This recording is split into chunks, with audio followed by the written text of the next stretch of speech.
안녕하세요. 저는 오늘 강의를 진행할 통일연구원의 김태원입니다. 주제는 이제 북한 인권 그리고 남북 관계 이렇게 잡았는데요. 사실 오늘 강의 한 번으로 특정 사안에 대해서 굉장히 좀 막 자세하게 설명한다기보다는 이 북한 인권과 남북 관계가 어떻게 좀 같이 생각될 필요가 있는지 이런 것들에 대해서 좀 전체적으로 여러분들한테 좀 소개를 드리는 그런 시간이라고 생각을 해주시면 될 것 같습니다. 기본적으로 강의는 이제 PPT를 따라서 이제 진행을 할 거고요. 한 30개 정도의 이제 PPT가 되어 있으니까 너무 부담 갖지 마시고 좀 간단하게 저랑 같이 좀 살펴본다 이렇게 보시면 되겠습니다. 그럼 지금부터 강의를 시작하겠습니다. 최근 한반도 주요 이슈 하면은 사실상 제가 이런 얘기를 할 때마다 좀 이제 민망해지는 게 늘 최근 한반도 주요 이슈를 말을 하는데 이 최근 이슈가 그닥 달라지지 않고 있습니다. 우선 가장 첫 번째로 이제 뽑을 수 있는 게 북한 핵미사일 능력이 고도화되고 있다 이건데 사실 우리가 이 북한의 핵미사일 능력이 고도화되는 거는요. 우리처럼 북한과 바로 맞닿아 있는 입장에서는 굉장하게 크게 이 좀 위기와 이런 걸 좀 생각을 해야 되는데 우리가 너무 지난 몇십 년간 이제 익숙해진 소위 말하는 키워드들이다 보니까 조금은 좀 둔감해진 측면도 없지 않아 있습니다. 그렇기 때문에 우리가 이 남북 관계를 생각할 때 이제 북한의 핵, 북한 인권 이런 것들을 다 좀 따로 생각한다기보다는 궁극적으로 이런 남북 관계를 어떻게 하면 좀 긍정적으로 좀 조금이나마 좀 미래지향적으로 가져가려면 어떻게 해야 되는지를 두루두루 생각하는 게 필요한데요. 지금 국제 뉴스라든지 여러 언론 보도를 통해서 많은 분들이 또 접한 경우들도 있으실 텐데 이 북한의 핵미사일 능력이 고도화되고 있는 건 사실은 하루 이틀 일은 아닙니다. 그래서 지금 국제사회에서 북한이 유엔이 됐든 아니면 또 다른 활동을 할 때 있어서 본인을 사실상 핵 보유 국가로서 그런 정상 국가로서 좀 인정받으려고 굉장히 좀 애쓰는 모습이 있는데 우리 입장에서는 이로 인해서 국내에서도 그렇고 핵 관련된 정책들이 미국과의 관계에 있어서도 또 이 동북아시아 한반도 이슈에 있어서도 굉장히 주축이 되고 있다 이렇게 보실 수 있겠습니다. 이러한 핵 문제 다음으로 북한 하면 떠오르는 게 한 지난 1, 2년간 유독 좀 많이 접하게 되셨을 텐데 이 북한 인권 문제를 우리가 또 빼놓을 수가 없습니다. 예전에는 북한의 핵 문제와 인권을 굉장히 좀 분리해서 다루는 경우가 많았어요. 근데 요즘은 이제 인권 문제도 그렇고 핵 문제도 그렇고 절대 뭔가 하나를 완벽하게 해결한 다음에 다음 이슈로 넘어가고 이러기가 좀 굉장히 어려워지는 그런 여건에 처하다 보니까 이 북한 인권 침해 실태를 후순위로만 계속은 좀 미룰 수 없다. 우리가 다른 문제를 계속 고민하면서 이 인권 문제도 늘 동시에 가져가야 된다라는 그런 상황 속에 있습니다. 지금 윤석열 정부가 출범한 이후에 자유, 인권, 법치 이런 얘기 어떤 분들은 조금 아무리 좋은 말이라도 너무 많이 듣다 보니까 조금 너무 좀 무감각해진다 약간 이렇게 느끼는 분들도 덜어 있으실 것 같은데요. 그만큼 이 자유와 인권의 얘기를 하는 게 이 북한 주민들의 그 일상, 우리의 지금 현재의 또 삶과도 또 궁극적으로는 우리가 이제 한반도 통일을 생각하는 데 있어서 가장 기본적인 가치관이 되는 지점이기 때문에 아무래도 강조가 되는 것 같습니다. 다만 이제 북한 인권 정책을 연구하는 이제 한 사람으로서 이런 북한의 핵 문제를 차치하고서라도 이 인권 같은 이슈가 지나치게 국내에서 좀 정치 쟁점화되는 경향이 못내 늘 안타깝고 좀 답답한 상황에 있는데 그렇기 때문에 이렇게 우리 수업을 듣고 있는 여러분 같은 젊은 세대들이 이런 북한의 인권 문제를 포함한 전체적으로 이 국제사회가 같이 고민해야 되는 인권 문제를 좀 탈정치화 시켜줄 수 있는 정말 그런 주축이 돼야 되는 그런 미래 세대다라는 말씀을 제가 기회가 될 때마다 드리고 있습니다. 그 다음 네 번째로 이제 꼽은 한반도 주요 이슈는 지난해였죠. 지난해 연말 이후로 굉장히 이제 논의가 크게 진전되고 있는 남북 관계에 대한 부분. 이 북한의 김정은 위원장이 우리 대한민국과 북한을 두 국가 관계라고 이제 선언을 한 겁니다. 그 전에 남북 관계에 대한 얘기가 이제 한마디로 우리와 북한 이렇게 두 당사자들의 이제 얘기로 좀 진전이 될 수 있었다면 어떻게 보면 북한의 김정은의 그 입장에서는 이렇게 본인들의 그 내부도 이제 좀 결속을 좀 시키고 단속을 좀 해야 되고, 그러는 과정 속에서 국제사회에서 또 정상국가인 걸로 뭔가를 또 보여야 되고, 북한 핵 문제는 본인들의 뜻대로 또 되지 않고, 또 무엇보다 지금 국제 정세 자체가 여러분도 사실은 굉장히 무감각해지셨을 텐데, 러시아 우크라이나 전쟁하고 있죠. 이스라엘 하마스 있죠. 그리고 늘 떠오르고 있는 게 대만 해협에서 언제든 위기가 고조될 수 있다. 이런 얘기가 너무 우리가 자주 듣다 보니까 심각성을 느끼지 못했는데, 일례로 우크라이나 같은 경우 지난 한 3, 4년 전에는 상상도 할 수 없었던 일상들을 그 나라의 국민들이 겪고 있다라는 점을 우리가 절대로 좀 간과해서는 안 될 것 같습니다. 그러한 관점에 있어서 우리가 통일을 얘기하고 남북 관계를 얘기할 때 지금까지는 아무리 미국이나 중국이나 주변 국가들과 하는 얘기가 많았지만, 그래도 이제 당사자로서 뭔가 이렇게 좀 할 수 있는 여지가 좀 있었다면, 지난해 이제 북한의 두 국가 관계 선언으로 인해서 그럴 수 있는 룸이, 공간이 점점 더 줄어들고 있다. 이렇게 볼 수 있을 것 같습니다. 한 줄로 요약하면 북한에서 2024년 이 현재 시점으로는 우리를 향해서 적대적인 두 국가 관계, 전쟁 중에 있는 두 교전국 관계다. 이렇게 보고 있다라고 지금의 한반도 주요 이슈들을 좀 정리할 수 있을 것 같습니다. 다시 오늘 강의의 이제 본 주제로 이제 좀 넘어가서요. 남북 관계 그리고 북한 인권을 갖다가 좀 같이 말씀을 드리려고 해요. 우리가 남북 관계와 북한 인권 얘기하다 보면 키워드가 뭐가 떠오르세요? 저는 아무래도 평화 그리고 인권 이렇게 두 가지인데, 우선은 이 북한 인권과 중심이 되는 이 인권의 개념, 그리고 남북 관계에 있어서 절대 빠뜨릴 수 없는 이 평화의 개념은 굉장히 재밌게도 유엔의 설립 목적에 동시에 같이 명시가 되어 있습니다. 유엔의 그 헌장에 보면은 이 평화와 인권이 굉장히 정확하게 같이 명시가 되어 있는 건데, 이런 것들이 좀 굉장히 안타까운 지점은 남북 관계를 뭔가 이렇게 좀 우호적으로 개선하려면 북한 인권 문제가 좀 뒤로 가야 되고, 혹은 북한 인권 실태, 북한 인권 주민들이 겪고 있는 그런 참상을 갖다가 말하려다 보면은 남북 관계를 아무것도 할 수 없고, 이런 측면으로 늘 좀 바라보는 시선이 지금까지 많이 누적이 돼 왔습니다. 그렇다 보니 어떻게 보면 우리가 북한을 적대해서 자칫 일각에서는 굉장히 북한 인권을 도구화하는 우려가 있지 않냐라는 우려를 말씀하시는 게 바로 그 지점입니다. 이거는 결론부터 말씀드리면 북한 인권뿐만이 아니라 이런 인권이라는 이슈는 절대로 뭔가 국제 정치나 이런 질서를 재편하고 국가 간의 관계를 갖다가 재편시키는 데 있어서 도구화돼서는 안 된다는 거겠죠. 이러한 인권 가치와 마찬가지로 평화 역시도 우리 유엔에서 명시하고 있는 바와 같이 궁극적으로 지향하는 목표에 들어갑니다. 그래서 우리가 생각할 때 남북 관계와 북한 인권 그리고 평화와 인권 이런 것들은 절대로 적대적인 대척점에 있는 개념이 아니라 우리가 같이 고민해야 되는 거다라는 거를 절대 잊지 않으셨으면 좋겠고요. 유엔 인권 최고 대표 사무소에는 이제 인권 지표 지침서라는 게 있습니다. 여기서 보면은 인권이라는 정의를 사람이 누려야 하는 기본적인 권리로서 누구나 제한 없이 보장받아야 하는 보편적 가치다라고 이렇게 말을 하고 있어요.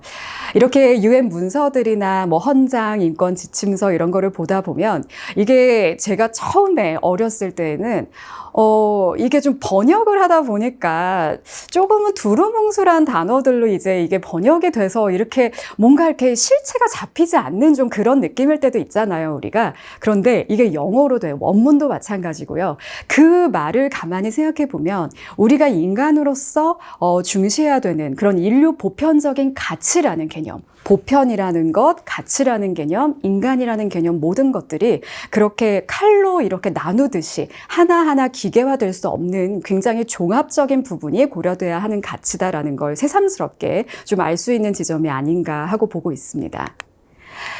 통일부에서 지난해 그리고 올해 북한 인권 보고서를 발간하고 있고요. 조금 상징적이었던 거는 특히나 2023년도 보고서가 나왔을 때 그 이전에는 아무래도 뭐 연구기관이라든지 혹은 뭐 NGO들이라든지 이런 곳들을 중심으로 해서 북한 주민들의 그런 인권 실태들을 늘 우리가 살펴봤습니다. 그리고 제가 이 중간에 한 가지 좀 짚고 넘어가자면은 북한 인권 문제는요, 우리가 딱 생각했을 때 지금 현재 그 물리적 공간으로 북한에 있는 사람들만을 대상으로 하는 게 아닙니다. 가장 먼저는 이제 북한 주민들이 해당이 될 것이고요. 두 번째로는 북한을 떠난 소위 말하는 탈북한 그런 해외 탈북자들이라든지 혹은 그들이 강제 송환돼서 그 중간에서 고통받고 있는 경우들. 마지막으로는 이미 대한민국 국적을 갖고 있지만 이 북한 이탈 주민을 비롯해서 북한의 그런 현 체제로 인해서 인권을 침해받은 그 모든 사람들을 다 아우르는 개념이다. 이렇게 보실 수 있겠습니다. 통일부에서 이 북한 인권 보고서가 나왔을 때 제가 들은 얘기로는 이 보고서를 발간하기 직전에 그 관련된 분들이 이제 굉장히 고민을 좀 많이 하셨다고 해요. 왜냐하면 이런 보고서는 기본적으로 그런 증언 사례들을 수록하고 그걸 바탕으로 해서 전달해 주는 것들이 많은데 저 역시도 저희 연구원에서 이제 그런 인권 백서나 이런 작업들을 하고 있지만 사실상 그분들의 입을 통해서 듣게 되는 그런 사례들이나 이런 것들을 보면 우리가 굉장히 그 인권 실태가 너무 좀 심각한 경우들이 많다 보니까 이거를 있는 그대로 증언을 수록해서 이렇게 외부에다가 알리는 게 오히려 자칫 너무 왜 우리가 그런 거 있잖아요. 너무 심각하고 너무 좀 가슴 아픈 거는 보면은 사람이 본능적으로 조금 외면하고 싶어 하는 부분도 있을 수 있고 또 보시는 분들이 자칫 좀 불편해 하실 수도 있지 않나 라는 고민들을 했다고 하는데 그럼에도 불구하고 오히려 그런 것들을 다듬는 과정에서 의도치 않은 각색이 일어날 수도 있기 때문에 저희가 그 보고서에 담을 수 있는 그 증언 사례들을 말씀해 주신 분들의 그 녹취를 바탕으로 해서 가급적 있는 그대로 작성을 했다라고 합니다.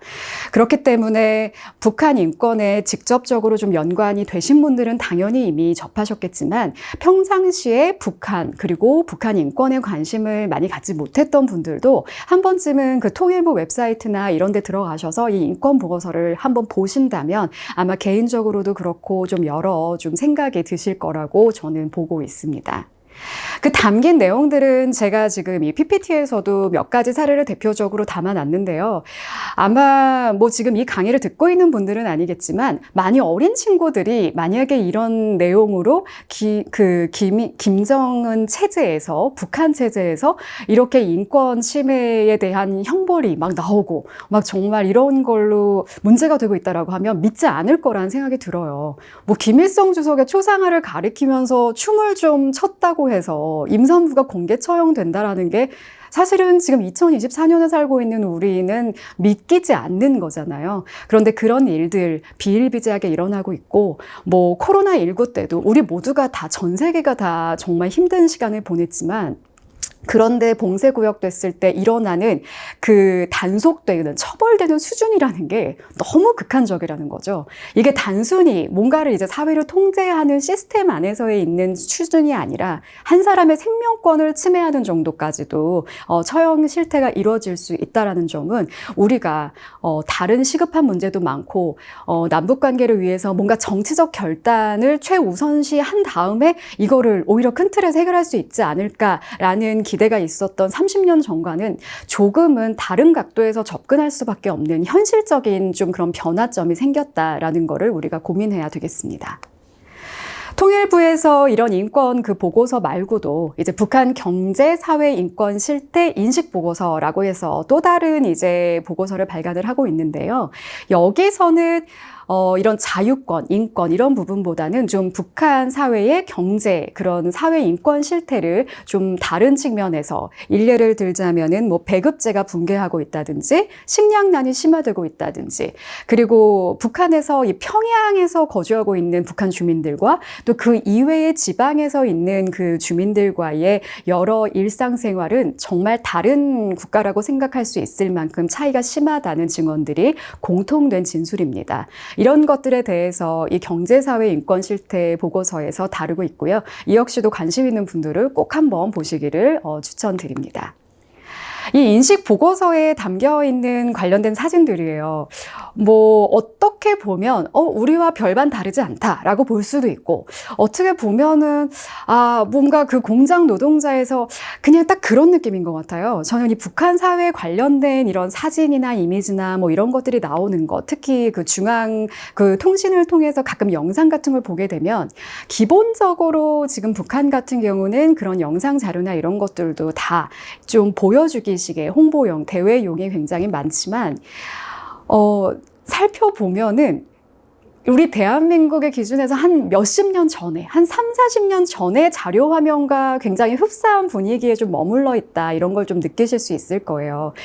솔직히 요즘 같을 때에 인터넷을 접속할 수 없는 곳이 있다라는 게 상상을 할 수가 없잖아요. 우리 지금 뭐 일을 할 때도, 공부를 할 때도, 하다못해 사람들과 약속을 할 때도 핸드폰, 특히 이 스마트폰이 없다라는 걸 상상할 수 없는 이유가, 요즘은 TV를 통해서 영상을 접하는 분들이 많이 없잖아요. 정말 그 정도로 인터넷은 그냥 지금 현 시대를 살고 있는 사람들의 필수적인, 그냥 기본적인 생활이 돼야 되는데, 지금 북한에서는 그것 자체가 안 된다라는 것만 해도 우리가 좀 상상해 볼 수 있는, 우리가 모르는 북한을 좀 우리가 그 중요성과 그 시급성, 심각성을 우리가 두루두루 봐야 되는 거라고 볼 수 있습니다.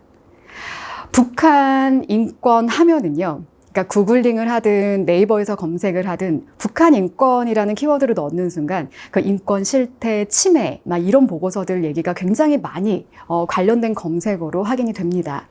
대표적으로 그 미국 인권단체 프리덤 하우스에서 나오고 있는 그 세계 자유 보고서라는 게 있어요.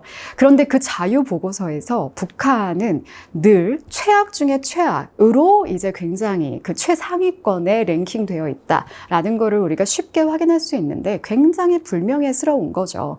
그리고 뿐만 아니라 미국, 호주, 정말 인권이라는 개념에 대해서 우리나라를 포함해서 또 앞서서 지난 20, 30년간 그 인권의 발전을 위해서 계속 고군분투하면서 발전을 좀 이렇게 이끌어 왔었던 주요국들에서, 특히 그런 NGO들에서 이런 실태 보고서를 굉장히 많이 다루고 있는데, 이러한 것들에서 보면은 북한이 거의 독보적인 1위의 자리를 갖고 있는 걸 알 수 있습니다. 그래서 이런 거를 보면은 좀 국제 사회에서 할 수 있는 역할이 정말 이거밖에 없나라는 지점에서 저 역시도 그렇고 많은 분들이 좀 답답해 하실 것 같아요. 그렇기 때문에 이 인권이라는 문제는 정말 하루아침에 바꾸기 너무 어려운 부분이기 때문에, 우리가 뭔가 막 공부를 열심히 했는데 그 다음날 그만한 결과가 짜잔 나오면 굉장히 그 성취감도 크고 뿌듯함도 클 텐데, 일이든 그게 무엇이 되었든지 간에 이런 북한 인권 이슈는 그 지난 정말 수십 년을 거쳐오면서 누군가의 눈에는 제자리 걸음, 그 이상 그 이하도 아니다라고 보일 거고요. 또 어떤 측면에서는 이렇게 시간이 갔는데도 여전히 그렇다라는 거를 보면서 솔직히 말하면 오히려 역행하고 있다라고도 보는 지점이 굉장히 큽니다. 제가 2013년, 2014년이 북한 인권 문제에 대한 이제 국제사회의 입장을 굉장히 대변하는 결정적인 이슈가 하나 있었는데요. 그 부분을 이제 이어서 뒷부분에서 차츰 말씀드리도록 하겠습니다. 비욘드 유토피아라는 다큐멘터리 영화예요. 어쩌면 보신 분이 계실 것도 같은데, 이게 한마디로 탈북을 한 이후에 그 겪게 되는 이 송환이나 이런 그 구출 과정에 있어서 겪는 굉장히 있는 그대로의 실상을 좀 날 것 그대로 좀 담은 다큐멘터리다라고 해서 영화제나 이런 곳들에서도 굉장히 많은 주목을 좀 받았고요. 인상적인 부분이, 이게 북한 인권 침해 실태로 볼 수 있는 하나의 다큐멘터리잖아요. 그런데 이렇게 한국에서도 당연히 관심을 갖고 있지만, 전혀 다른 유럽 지역이라든지, 어떻게 보면 우리 입장에서 생각했을 때 그 지구 정반대편에 있는 그런 뭔가 나라들에서 일어나고 있는 인권 침해 실태인데도 굉장히 유럽과 미국과 다양한 국가에서 다양한 국적을 갖고 있는 사람들이 많은 관심을 보였었습니다.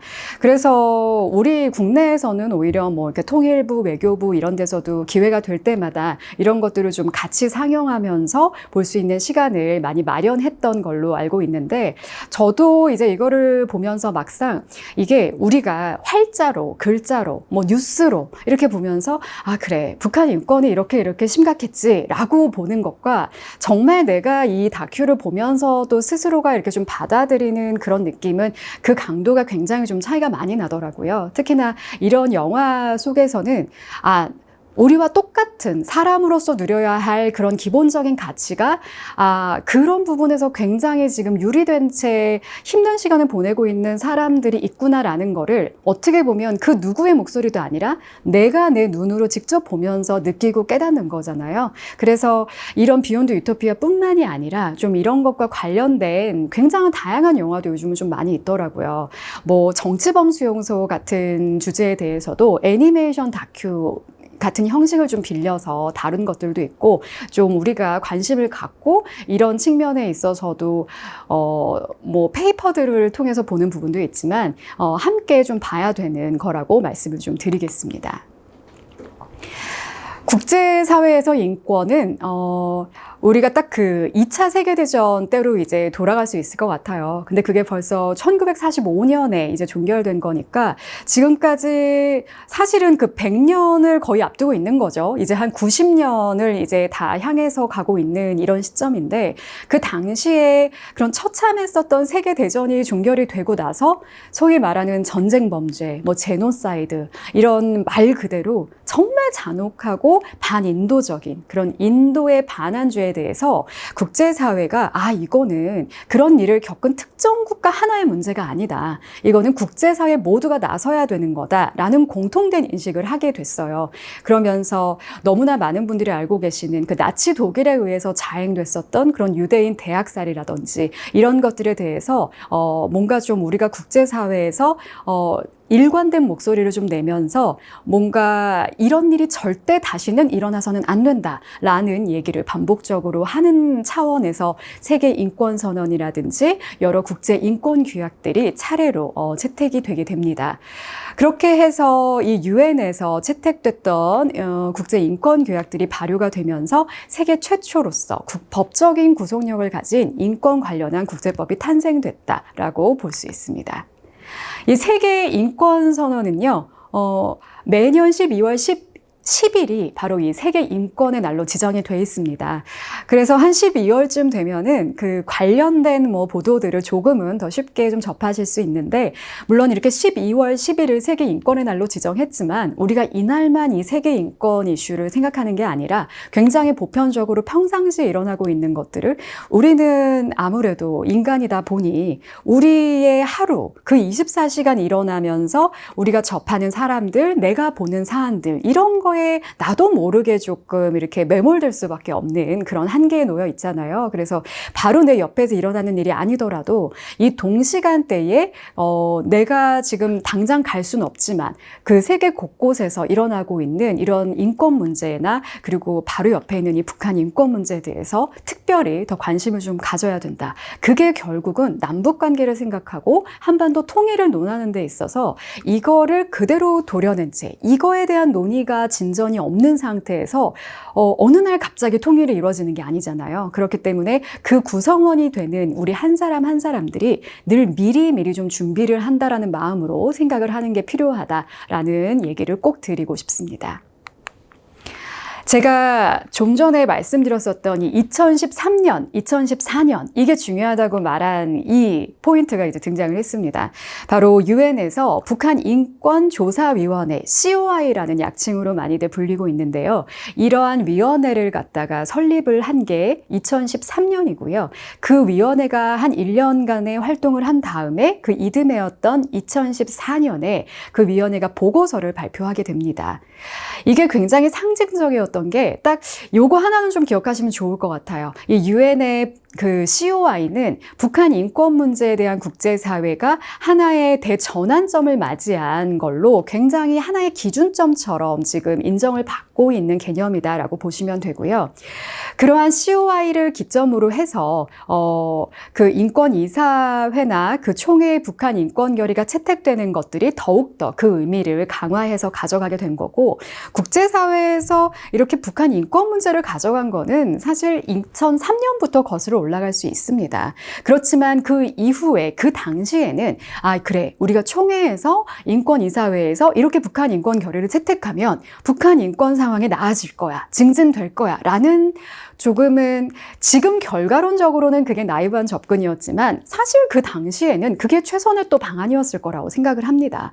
그런데 그렇게 1년, 2년, 3년 이렇게 이어가도 정작 북한에서 닫고 있는 그 폐쇄성이 전혀 달라지지도 않고 국제사회에서 권고를 하는데도 그거에 의해서 달라지는 게 없는 거를 확인하면서 국제사회에서 이것만으로는 안 된다, 이거는 이거대로 하되 뭔가 더 강력하게 우리가 강구할 수 있는 방안을 마련해야 된다라는 그러한 국제사회의 의견이 좀 하나가 되면서 이렇게 COI가 촉발된 것이다 라고 볼 수 있습니다. 이 COI가 설립이 된 이후에 그냥 끝났다면 또 의미가 퇴색이 되겠죠. 그러나 너무나 다행스러우면서도 굉장히 좀 무거운 과제를 안게 된 게, 이때 2014년 2월에 이렇게 COI 최종 보고서가 발표가 되는데 여기에서 정확하게 명시되어 있습니다. 그 당시에 이제 북한에서 그 이전부터 일어났었던 인권 이런 실태가, 그 반인도 범죄가 북한에서 계속 자행되어 왔고 심지어 여전히 진행 중이고, 이거에 대한 그 주된 원인을 그 북한의 3대 세습, 그 체제와 그 불처벌 관행에 기인한다라고 굉장히 분명하게 판단을 한 결과를 담은 겁니다. 그렇기 때문에 이 COI 보고서라고 하면 북한 인권 문제에 있어서 새로운 이정표를 세웠다라는 안팎의 평가를 두루 받고 있습니다. 유엔 총회의 북한 인권 결의를 채택하는 사진이에요. 그런데 이 북한 인권 문제 아니어도 북한 핵도 그렇고 우리가 이 국제사회에서 모이면은 사실은 이게 굉장히 좋은 의미로 발휘가 됐지만 국제법이 구속력을 갖고 뭔가를 강제할 수 없다라는 점에서 늘 그 한계가 제시됩니다. 그래서 저 역시도 이제 국제법을 전공했지만 이 국제법이 갖는 한계가 늘 답답해요. 그런데 그렇다면 이 앞으로는 국제법을 완전히 무시한 채 우리가 이 국제사회에서 일어나는 주요 심각한 문제들을 해결할 수 있을까라는 질문을 반문했을 때 또 절대 그렇지 않다는 겁니다. 오히려 어떤 면에서는 국제법을 자국에 유리하게 이용하고 활용하는 게 더 강화되고 있는 현실은 우리가 외면할 수 없지만 우크라이나 전쟁만 봐도 그렇거든요. 러시아에서 우크라이나 침공을 하는 자신의 그 행위를 정당화하기 위해서 국제법을 본인들의 입맛대로 해석하는 그럴 부분도 있는 거고요. 또 우크라이나 입장에서는 또 우크라이나의 입장을 담아서 국제 그 무대를 활용하고 또 국제사회에서 본인들의 주장을 하는 겁니다. 그리고 그거에 대해서 각 나라의 입장과 또 생각에 따라서 이제 동의를 하기도 하고 또 비동의를 하기도 하는 것인데, 그렇다 보니 뭔가 이렇게 대부분의 국가들이 공감하고 있는 사안에 있어서도 그게 옳은 방향이라고 대다수가 생각하지만 그 한두 개의 나라가 굉장히 강력하게 거부 의사를 밝히면은 이거를 무력으로 뭔가 막 이렇게 밀어붙일 수 없는 그런 한계는 분명히 있습니다. 특히나 이 상임이사국이라고 할 수 있는 P5 국가라고 우리가 많이 얘기를 하죠. 특히나 이 중국과 러시아, 중국도 가끔은 기권을 하고 또 러시아 같은 경우가 최근에는 이제 북한과 관련된 사안에 있어서 북한 입장에 우호적으로 많은 입장을 표명하고 있어서 뭔가 북한 핵 문제 그리고 북한 인권 문제 등 이런 한반도 주요 사안들을 우리가 추진하는데 좀 더뎌지는 부분도 있지만, 그렇기 때문에 우리가 더 고민해야 되는 거는 이 국제사회라는 이 주요 행위자들과 함께 우리가 어떻게 하면 대한민국 그리고 향후 통일 한국의 입장에서 가장 필요한 것들을 잘 여론을 이게 공감대를 형성하고 또 만들어갈 수 있는지가 우리의 과제가 되는 겁니다. 국회 결의안, 갑자기 좀, 왜 계속 국제사회 얘기하다가 웬 국회 결의안이라고 생각을 하실 수도 있는데, 제가 21대 국회죠. 지금은 이제 22대인데, 그러니까 얼마 전까지 이제 6월에 개원을 했으니까 그 전까지 있었던 4년 동안 그 제21대 국회 결의안들의 주요 특징을 한번 정리를 했었는데, 그 중에 한 가지는 우리가 이제 얼마 전에 또 한미동맹 70주년이었잖아요. 저는 그래서 저의 무지함이었을 수도 있지만, 이 한미동맹이 70년이나 됐으니까 저는 우리 국내적인 입법 체계나 이런 상황에 있어서도 한미동맹과 관련된 결의안들이 꽤나 많을 줄 알았어요. 그런데 그렇지 않더라고요. 그래서 그런 한미동맹 관련된 결의안들이 채택되었던 거는 불과 최근에 일어난 일이다라는 것이 한 가지 특징이었고요. 또 한 가지 굉장히 좀 고무적으로 보고 있는 부분이 보편적인 인권 관련된 결의안들이 채택되기 시작됐다는 겁니다. 제가 오늘 강의를 하기에 앞서서 처음에 말씀드렸었잖아요. 이 인권 이슈가 탈정치화되는데 여러분들의 역할이 너무나 중요합니다라고 말씀드린 지점이 이것과 무관하지 않을 것 같아요. 이런 북한 인권 문제는 우리가 그냥 뭐 원하든 원하지 않든 사실은 국내 정치적으로 좀 대립각을 세울 수밖에 없는 이슈에 포함이 됐었습니다. 그 이유는 대북 정책, 통일 정책의 하위 개념으로 우리가 북한 인권 문제를 바라봤기 때문이에요. 그런데 미국뿐만이 아니라 뭐 주요 유럽이나 다른 국가들에서 보면은 인권 이슈는 기본적으로 초당적인 방침을 갖고 있습니다.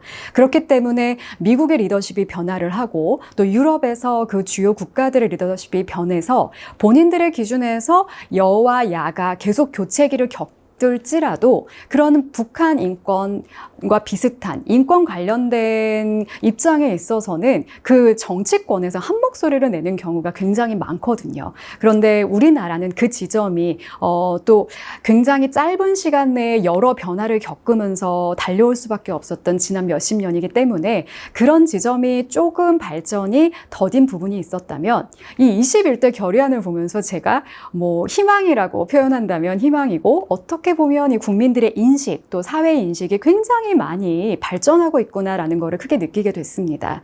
그래서 비단 그 북한 인권 문제에만 국한한 게 아니라 보편적인 인권에 대한 결의안들이 굉장히 많이 채택이 됐다라고 할 수 있어요. 지금 보시는 바와 같이 뭐 미얀마 그리고 뭐 아프가니스탄, 이란 어떻게 보면 딱 한반도로 국한했을 때 나와 아주 무관한 일이라고 여겨질 수 있는 것들이지만 결국은 이 모든 사안이 보편적 인권에 해당하는 것이고요. 이 보편적 인권에 역행하는 정권이 이 대한민국에서 나온다는 거는 기본적으로 헌법의 가치에서 명시하는 것과 전혀 어긋나는 것이기 때문에 그리고 이거는 우리뿐만이 아니라 전 세계 그 어느 나라에서도 반드시 지향해야 되는 가치라는 거를 우리가 명심하고 이거를 결국은 통일 한국에 있어서의 공감대를 또 형성해가고 남북 관계를 어떻게든 개선시킬 수 있는데 하나의 기본 중심축으로 삼아야 된다라는 거를 명심해 주셨으면 합니다. 미국 의회도 물론 보편적 가치에 대한 결의안이 나오는데 물론 뭐 입장에 따라서 뭐 이스라엘과 하마스 같은 경우가 대표적인 예가 될 수 있을 것 같아요. 그렇기 때문에 어느 정도 좀 치우친 입장을 보이기도 하지만 그럼에도 불구하고 그 정도의 일정 부분은 감안해서 가더라도 이 보편적 가치에 대해서는 뭐 지금 굉장한 경쟁 구도를 보이고 있는 이 트럼프 후보와 또 해리스 후보가 누가 대통령이 돼도 이 가치에 대한 큰 틀은 우리가 좀 흔들 수 없는 거다라는 것처럼 우리 역시도 향후에 좀 정책적인 과제나 우리가 공부하는 이 구성원들이 좀 공유를 해야 되는 지점입니다.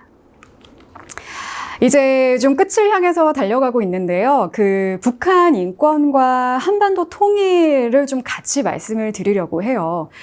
헌법상 우리 국민에 포함하는 이 북한 주민들이 겪고 있는 인권 침해 현실을 우리가 방관하는 거는 절대 안 된다라는 지점인데 물론 맞습니다. 제가 이렇게 북한 인권, 남북관계 얘기를 할 때 이렇게 플로어에서 질문들을 주실 때 우리가 북한 인권 문제 지금 심각한 거 얘기하는 거 다 좋다. 그리고 나도 너무 안타깝게 본다. 그런데 1번 국제사회가 지금 그래서 할 수 있는 게 무엇이냐? 2번 당장 내가 뭔가를 해서 그들이 처해 있는 인권 침해 실태를 우리가 바꿀 수 있는 게 하나라도 있냐. 그러면서 더 나아가서 지금 우리가 북한 정권을 향해서, 김정은 정권을 향해서 당신네들 이렇게 인권이 지금 안 좋다, 심각하다라고 계속 뭐라고 하면 자칫 그게 지금 현재 북한 주민들에게 오히려 더 안 좋은 상황을 처하게 만드는 게 아니냐라고 말씀을 하세요.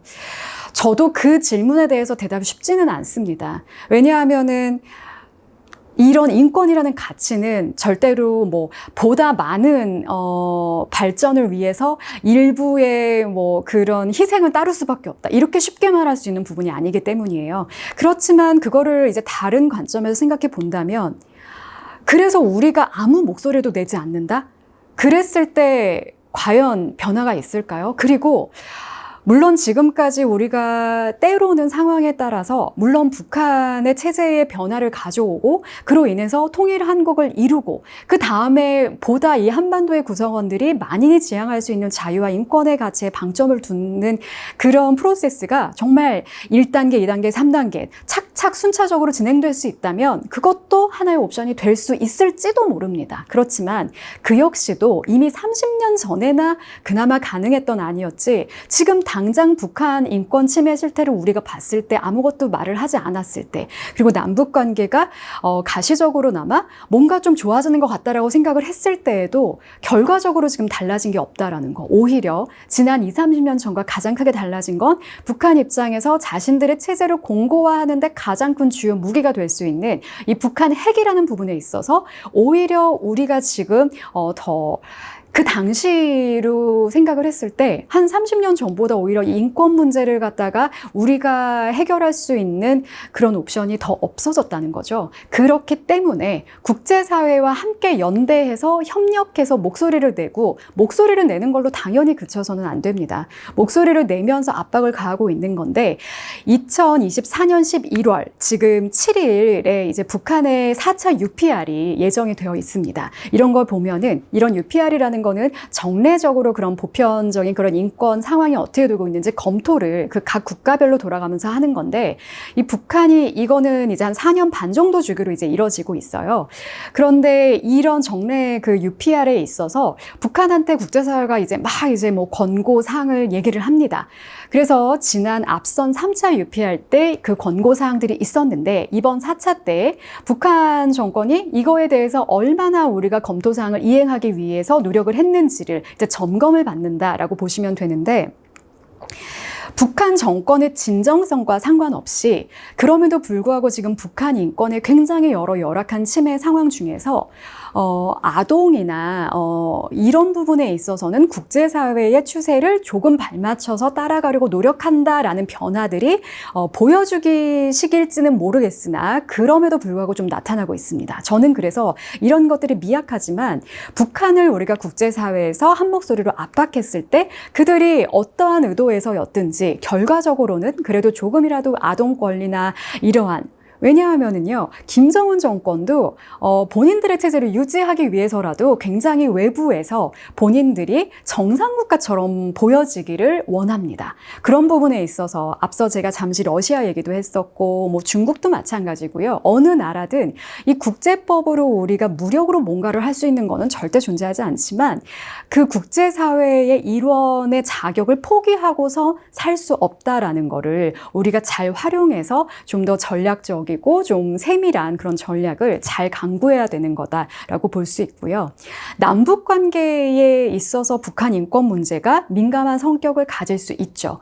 그렇지만 그렇기 때문에 남북 관계, 정말 중장기적으로 우리가 궁극적으로 지향해야 되는 바람직한 남북 관계와 또 그 이후에는 통일이라는 이슈를 말을 할 때는 이러한 민감하다고 볼 수 있는 북한 인권 문제를 그저 내일 일로 미루면서 좀 진행하는 거는 최종적인 목표에 달하지 못할 수 있다. 그렇기 때문에 미리 계속 준비해야 되고, 우리가 그런 입장을 견고하게 가져나가야 국제사회에서도 대한민국이 말하는 한반도 통일이라는 게 이런 거구나. 정말 이런 인권 가치에 기반해서 자유를 얘기하고 남북관계와 통일을 얘기하는 거구나. 라는 공감대를 형성을 탄탄하게 해갈 수 있다. 라는 지점에서 굉장히 좀 실질적으로 필요하다라는 거를 우리가 기억해야겠습니다. 그렇다면 북한 인권 개선을 위해서 우리가 개개인적으로 할 수 있는 것도 있고, 또 그러기 위해서는 아무래도 또 정부의 그런 통일 정책, 또 대북 정책 측면에서 얘기를 할 수 있는 것들이 많을 텐데요. 계속 지금 강의에서 나오고 있는 이런 인류 보편적인 가치를 수호해야 된다라는 거를 우리가 좀 마음 한켠에 새겼으면 좋겠어요. 그리고 이거는 어떤 정책에 대해서 선호할 수도 있고 조금 마음에 들지 않을 수도 있지만, 이거는 뭐 정부가 바뀐다고 해도, 또 그리고 지금 2024년이 되어도 10년 뒤에도 30년 뒤에도 늘 지속될 수 있는, 우리가 정말 이렇게 호흡하면서 늘 공기와 함께 가듯이 우리가 인간으로서 가져가야 되는 그런 마땅한 기본 바탕이라는 거를 우리가 좀 염두에 두고 여러 관심을 가져가서 그런 인권의 관점에서 북한 인권 문제도 우리가 바라보려는 그런 노력이 무엇보다 중요하고요. 또 한 가지 제가 느끼는 게, 저만 해도 제가 한 20년 전에 봤었던 이 한국의 위상과 지금 제가 보고 있는 한국의 위상, 특히 그 국제사회에서 보고 있는 위상이 너무나 달라졌다라는 거를 굉장히 다양한 계기시마다 좀 느끼게 돼요. 그렇기 때문에 우리나라가 이제는, 아니야, 우리가 이제 이러한 정말 글로벌 중추국가를 지향하고 가고 뭐 이런 거 나 하고 싶지 않아, 그리고 나는 이 정도로 그냥 만족할래 라고 말을 하고 싶어도, 그들이 우리에게 이제 기대하는 바에 우리는 사실은 부응해야 되는 그런 이미 단계에 들어섰다라고 볼 수가 있습니다.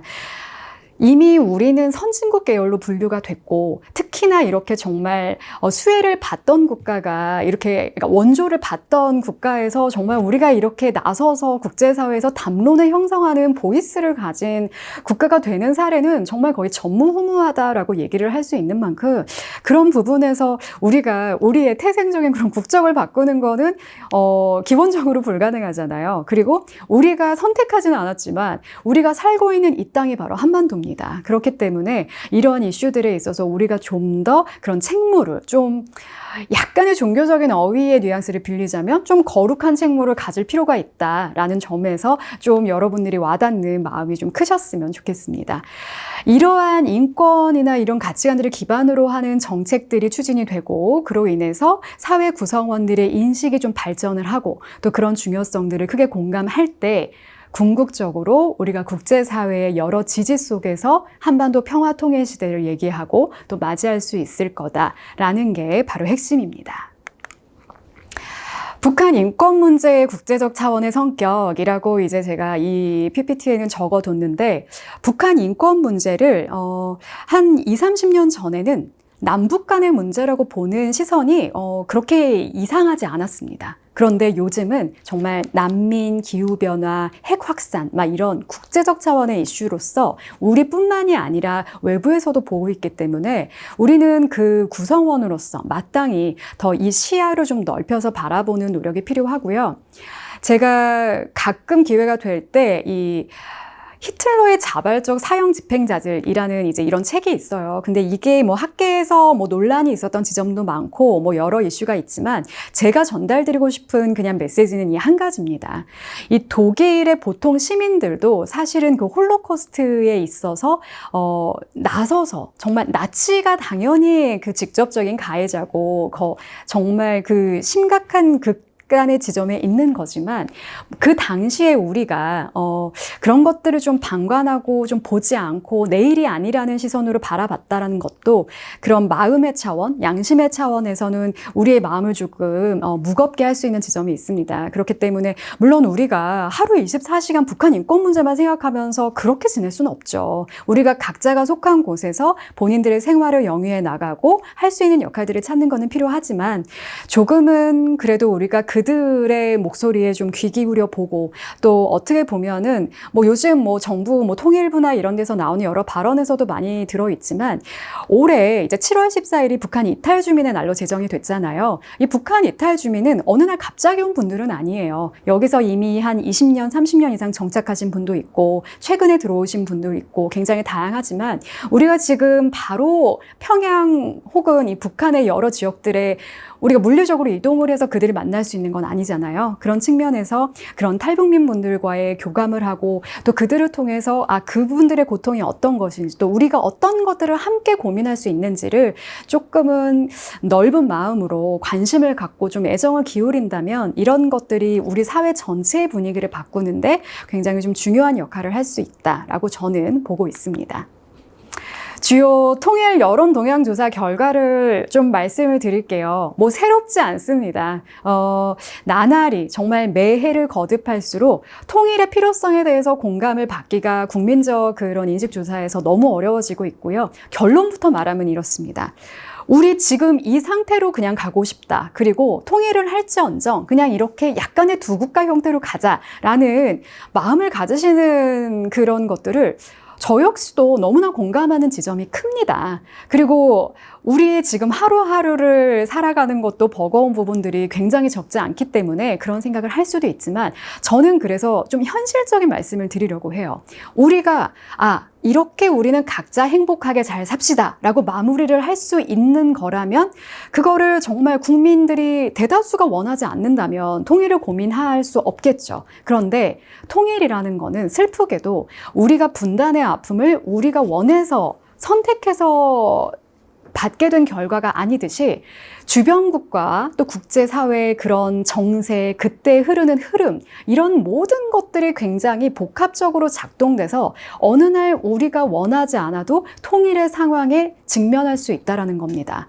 그렇게 된다면 그때 그 주변 국가들 우리가 사실은 정전협정의 당사자도 아니잖아요. 그런 거를 생각해 봤을 때 우리가 그리는 통일을 우리가 미리 준비하고 확실히 해두지 못한다면 어느 날 그런 또 다른 급작스러운 최악의 결과에 맞닥뜨릴 수도 있다라는 좀 현실적인 부분에 있어서도 우리가 그저 생각하기 싫은 문제라고 미룰 것이 아니라 우리에게 통일은 이러이러해야 된다. 이런 구체적인 상 그리고 우리가 지향해야 되는 것들을 우리 개개인이 한 사람 한 사람이 좀 분명히 공통된 인식으로 잘 만들어가는 것들이 기반이 돼야 추후에 우리가 당사자인데 당사자에서 제외되는 그런 말도 안 되는 결과를 만들지 않을 수 있다라는 거를 좀 기억해 주셨으면 좋겠습니다. 남북관계, 북한 인권, 그리고 한반도 통일 그런 측면에서 그 어느 거 하나도 따로 분리돼서 얘기할 수 없는 것들이고요. 그렇기 때문에 뭐 한미관계, 한미일관계, 그리고 한아세안 관계까지 특정 국가와 친소관계로 뭔가를 지내는 국가는 아무도 없죠. 결국은 각 국가가 지향하는 바가 공통되게 같을 때 그러한 공유된 가치인식을 갖고 있는 국가들끼리 연대 협력이 훨씬 더 활용도가 높고 또 가까이 국익을 최대한 뭔가 살려나갈 수 있는데도 좋은 측면이 적지 않기 때문에 그 중심에 우리가 보편적 가치, 이런 자유 그리고 인권 이런 것들 또 국제법의 존중 같은 것들을 기준과 원칙으로 설정하는 게 무엇보다 중요해 보입니다. 그리고 이런 정책의 바탕이 될 수 있는 게 바로 인식적인 부분이죠. 이 핵 인권 통일, 제가 오늘 정말 수차례 반복적으로 말씀드리지만 이런 것들을 하나의 문제로 접근해서 좀 총체적으로 우리가 해결책을 궁극적으로 추구해야 된다라는 거고요. 우리가 맞닥뜨리고 있는 현실적 위험과 그리고 또 고민해야 되는 것들을 모두 다 좀 종합적으로 접근할 때 이 북한의 민주화도 또 이 한반도의 평화도 이런 한반도 통일을 우리가 생각할 수 있다라고 정리되겠습니다. 전환기 정의라는 측면은요, 단순히 인권 침해를 일으킨 그런 가해자에 대한 처벌뿐만이 아니라 그 과정에서 고통받은 피해자들의 권리 그리고 피해자들을 대상으로 한 배상이나 보상 이런 전체적인 문제를 다 포괄하는 개념이에요. 그래서 TJ라고도 많이 얘기를 하고 트랜지셔널 저스티스라고 해서 국제사회의 여러 NGO들이 전환기 정의를 이 인권과 연계해서 얘기하는 경우가 굉장히 많아지고 있는데요. 인권에 대해서 그런 유린 사태를 정리하고 또 해결하는 것뿐만이 아니라 정말 한 30년 뒤, 50년 뒤에 이 대한민국이 자유민주주의를 이 한반도에서 안착시키는 중요한 기제로 작동할 수 있는 그런 개념이다라는 거를 한번 기억하시면 좋겠습니다. 네, 우리가 21대 국회 결의안도 살펴봤었는데요. 그 법제독 측면이 참 중요하잖아요. 이게 아무리 좋은 정책이고 아무리 국민들이 인식이 정말 발전을 해도 이거를 법제도로 실천적으로 뭔가 좀 실현하지 못하면은 좀 의미가 반감되기가 쉽습니다. 그렇기 때문에 국회 결의안과 또 의회에서 또 국제사회들과 여러 외교들을 통한 연계를 하기 때문에 이런 것들을 종합적으로 측면 지원해서 좀 우리 대한민국의 국격에 맞는 정말 모든 국가에게 좀 국제법을 적용하고 그런 정의를 실현하겠다는 의지를 좀 표명할 수 있는 걸로 우리 강의를 듣는 많은 분들 좀 관심을 갖고 국회 입법부도 좀 잘 이렇게 좀 감시를 하시고 그 다음에 이제 학계나 이런 데서 어떠한 논의들이 동향되는지 우리가 그래서 정부 그 다음에 학계 그리고 시민사회 이 모든 주요 행위자들의 각 역할에 대해서 많은 의견을 좀 공유해주는 그런 노력들이 필요할 것 같습니다. 오늘 말한 수많은 얘기들이요, 결국은 국제사회 차원에서 봤을 때 UN 인권 메커니즘에 해당하는 거다라고 보시면 될 것 같아요. 보편적 정례 인권 검토, 이제 올 11월에 있는 북한의 UPR 좀 유심히 관찰해 주시면 좋을 것 같고요. 국제기구의 외교도 활성화하고 또 이런 UN 기구들을 활용해서 여러 방안들, 우리 UN 총회 인권사회에서 계속 2003년 이래로 나오고 있는 북한 인권 결의는 당연히 계속 가져가야 되는 하나의 노력이고 그 이후로 우리가 새롭게 할 수 있는 노력들을 최대한 제가 늘 하는 표현이 이제 표현이 늘 부족해서 아쉬운 게 할 수 있는 모든 옵션을 총동원해서 이거를 추진하는 게 무엇보다 중요한 때다. 그런 측면을 잊지 말고 각자의 자리에서 할 수 있는 북한 인권 증진을 위한 그리고 남북 관계와 한반도 통일을 위한 고민을 모두가 좀 해주셔야 될 것 같습니다. 이렇게 UN 인권 메커니즘 그리고 주요 행위자들의 노력이 있을 때 우리가 생각할 수 있는 지점들이고요. 어떻게 보면 조금 지루할 수도 있는 얘기들인데 이게 좀 인류 보편적 가치라는 이 개념에서 말씀을 드리다 보니까 좀 더 피부에 와닿는 강의를 더 드렸어야 되는데 좀 아쉬움이 남지만 이번 기회를 통해서 앞으로 이런 사안들에 대해서 좀 더 관심을 갖고 여러분들이 계속 좀 애정을 보여주신다면 우리 모두가 좀 생각하는 이 통일 이슈 그리고 북한 인권 남북 관계 모두 발전할 것이라고 저는 기대하면서 오늘 강의를 이상으로 마치겠습니다. 감사합니다.